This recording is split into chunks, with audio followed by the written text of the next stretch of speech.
The wind howled through the skeletal remains of the battlefield, carrying whispers of the dead. It was a place of endings, where the earth still remembered the taste of blood and magic. Here, where 7 heroes had once stood against oblivion, only one now walked. A figure wrapped in tattered grey robes, his boots kicking up ashes with every step. Malrik the Chainbreaker had many names, though few remembered them now. To the rare travellers who crossed these wastes, he was simply the Hollow Man, a ghost who haunted the ruins of the Veilguard's last stand. His face, half hidden beneath a hood of faded crimson, bore the marks of centuries, scars that never quite healed, eyes that had seen too many dawns. The entity was returning. He felt it in the way his oldest wound, a jagged slash across his ribs from the final battle, throbbed with unnatural heat. The pain had woken him 3 nights past, sharper than it had been in decades. It was the same pain he'd felt when the Veilguard had first discovered the truth, that their enemy could not be killed, only delayed. Malrik knelt, pressing his palm to the cracked earth. The ground hummed faintly beneath his touch, a resonance only he could sense. It dreams, he thought, and when it wakes... He stood abruptly, turning his gaze eastward, where the first lights of dawn painted the horizon. There in the barren heart of the wastes of Yithros, he would build his answer.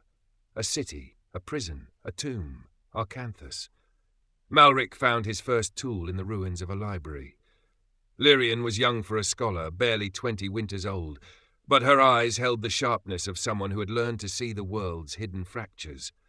She knelt amidst the rubble of what had once been the Grand Athenaeum, carefully extracting a half-burned manuscript from beneath a collapsed beam. The text was written in High Valthic, a language few could still decipher. She did not notice Malrik's approach until his shadow fell across the page. "You're reading the Canticle of the Seven," he said. Lyrian started, her hand flying to the dagger at her belt. Then she saw his scars, the particular pattern of them, the way they mirrored the illustrations in her book, and her breath caught. "You're one of them. One of the Veilguard." "The Veilguard," Malrik corrected softly. "The last." She stared at him, the manuscript forgotten in her lap. "They say you all died." Malrik's smile was a thin, bitter thing. "I wish that were true." Roy the Oath Shadow was harder to convince. The former assassin waited for Malrik in the ruins of a chapel, perched atop a broken altar like a carrion bird. His black leathers blended with the shadows, the only colour on him the faint gleam of twin short swords crossed at his back. He had been waiting. He had known Malrik would come. "You look like shit, Chainbreaker," Roy said by way of greeting. Malrik did not rise to the bait. "You've been following me since I left the Borderlands." Call it professional curiosity. Roy hopped down from the altar, landing soundlessly. The great Malrik, scourge of the Black Cabal, slayer of the Crimson Prince, now skulking around like a common vagrant. I had to see it for myself. Malrik studied the younger man. Roy's reputation preceded him, a killer who had once taken contracts from the Veilguard's enemies, only to vanish after the final battle. There were whispers he'd turned on his employers, that he'd played some unknowable role in the war's end. Malrik had never cared enough to learn the truth. Until now. "I'm building something," Malrik said. "A city where magic won't be hoarded by the elite, where the wars we fought will mean something." Roy barked a laugh. "Bullshit. You don't believe in altruism." "No," Malrik agreed, "but I believe in cages." Something in his tone made Roy's smirk fade. The assassin considered him for a long moment, then shrugged. "Fine. But when this goes south, and it will, I reserve the right to say I told you so." Silver came to them willingly. The alchemist was waiting at the edge of the wastes when Malrik and his reluctant companions arrived, her wagon a riot of colour amidst the grey desolation. Glass bottles clinked together as she stirred a bubbling cauldron, her wild curls escaping from beneath a wide-brimmed hat. She did not look up as they approached. "I dreamed you'd come today," she said cheerfully. "3 of you, though I expected 4. No matter, the 4th will find us soon enough." Lyrian exchanged a glance with Roy. The assassin mouthed, "She's insane!" Malrik stepped forward. "You're the one they call the dreaming alchemist." Silver finally looked up, her eyes an unsettling shade of violet. "And you're the man who's going to get us all killed. Lovely to meet you." She held out a steaming cup. "Tea?" The wastes of Yithros were not entirely dead. As Malrik led his small band deeper into the barren landscape, strange signs began to appear. Patches of ground where the ash refused to settle, stones that hummed when touched. Once Lyrian swore she saw a figure watched them from a distance, a tall shape with too many limbs, but when Lyrian blinked, it was gone. They made camp at the centre of the wastes, where the earth formed a natural depression. Malrik did not tell them this was the exact spot where the Veilguard had made their final stand. He did not mention that the ground here was soaked with the blood of his friends. Instead, he knelt and pressed his hands to the dirt. "Here," he said. Roy sighed, rolling up his sleeves. "Fantastic. We're building a city in the middle of nowhere. With what exactly? Hope and good intentions?" Malrik did not answer. He simply closed his eyes and pushed. Magic flowed from him in a wave, golden light spreading through the earth like veins. The ground trembled. Stones rose unbidden, stacking themselves into the rough outline of a foundation. Lyrian gasped, clutching her book to her chest. Silva clapped her hands in delight. Even Roy took a step back, his usual smirk replaced by something like awe. Then the vision came. Malrik saw it first, a great black sun rising over the half-formed city, its light casting no shadows. He heard the whispers, felt the hunger behind them. The others sensed it too. Lyrian cried out, covering her ears, while Roy drew his swords on instinct. Silva merely tilted her head, as if listening to a distant melody. Just as suddenly as it began, it ended. The vision shattered. The stones settled. Malrik opened his eyes to find Lyrian staring at him, her face pale. What was that? He considered lying. Then he looked at his hands, at the faint black veins now visible beneath his skin, and told the truth. "A reminder," he said softly, "that we are not alone." That night, Lyrian found the helmet. She'd gone walking at dusk, unable to sleep. The artifact lay half-buried near the camp's edge, its surface pitted with age. It was Veilguard issue. She recognized the sigil etched into the brow. When she turned it over, her breath caught. Scratched into the interior in a frantic hand were two words, "It learns." She did not notice the shadow detach itself from the ruins nearby, did not see the figure watching her with eyes that reflected no light, not until it was too late. The first winter nearly broke them. Malrik's magic had raised the bones of Arcanthas, foundations of self-setting stone, aqueducts that channeled meltwater into crystalline reservoirs. But magic could not conjure food from barren earth or warmth from the waste's cruel winds. The initial settlers, a ragtag band of exiles and desperate souls who had followed rumours of a city of spells, huddled in half-finished buildings, their breath frosting in the dark. Roy took to hunting the lean, silver-furred wolves that prowled the wastes, returning with meat but little else. "This was your grand plan?" he snarled at Malrik one night, tossing a gnawed bone into the fire. "Let them starve under pretty arches." Malrik said nothing. He knelt and pressed his hands to the frozen ground. The next morning, the first of the everblooms pushed through the ice, pale, glowing flowers whose roots, when cooked, swelled into loaves of sweet, nourishing bread. Silva, who had nurtured them with whispered alchemy, beamed as the settlers ate. Only Lyrian noticed the flower's petals resembled closed eyes. The people called it a miracle. Malrik called it necessity. By the third year, Arcanthas had a rhythm. The settlers, now numbering in the hundreds, had shaped the stone into homes, their walls inlaid with veins of Malrik's golden magic. Children laughed in streets that adjusted their width to accommodate carts. A market square sprouted where Silva's potions could mend broken bones or sweeten dreams, for a price the poor could afford at Malrik's decree. Yet oddities piled up. Workers reported finishing tasks they had no memory of starting. A child's lost toy would reappear atop their pillow, still warm. And always, the humming, a sound just beyond hearing, like a great beast purring beneath the earth. Lyrian, now the keeper of Arcanthas' fledgling archives, documented it all. She confronted Malrik in his tower, a spire of living crystal where he spent days in silence. "The city is learning," she accused, slapping a ledger onto his desk. "Yesterday a baker swore her oven lit itself. Last week a well refilled overnight. This isn't just your magic anymore." Malrik gazed out the window where the sunset painted the streets gold. "All cities have spirits, Lyrian. Ours is merely attentive." He did not show her his hands. The black veins had reached his wrists. Arcanthas became a beacon. Word spread of the city where magic flowed like water, and pilgrims came, refugees from wars, hedge mages tired of hiding, even a contingent of Sunfall monks who knelt in the streets and proclaimed Malrik a living saint. The city grew, its borders pushing outward as if by will. Roy, now captain of the fledgling guard, watched the crowds with a knife-sharp smile. Funny, isn't it? They think this place is safe. He nodded to an alley where two children played, their laughter sending ripples of light through the cobblestones. "You going to tell them the stones are watching?" Malrik's silence was answer enough. The truth festered beneath the beauty. The black dreams. Settlers began waking with no memory of the previous night, their sheets damp with black salt. Silver brewed tonics to mute the dreams, but her cauldrons sometimes bubbled backward. The Oath Shadow's secret. Roy found a man in the lower wards sketching the faceless figure from his own nightmares. When confronted, the man's eyes rolled back and he whispered, "It thanks you for the feast." Roy slit his throat. Malrik erased the body.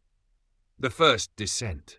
A faction of settlers, led by a firebrand named Harkin, demanded to know why Malrik forbade digging beneath the city. That night, Harkin sleepwalked to the central square and vomited a live crow before collapsing. The next morning, no one remembered Harkin. Arcanthas ascended. Towers of levitating stones spiraled into the clouds, their bridges shifting to connect at whim.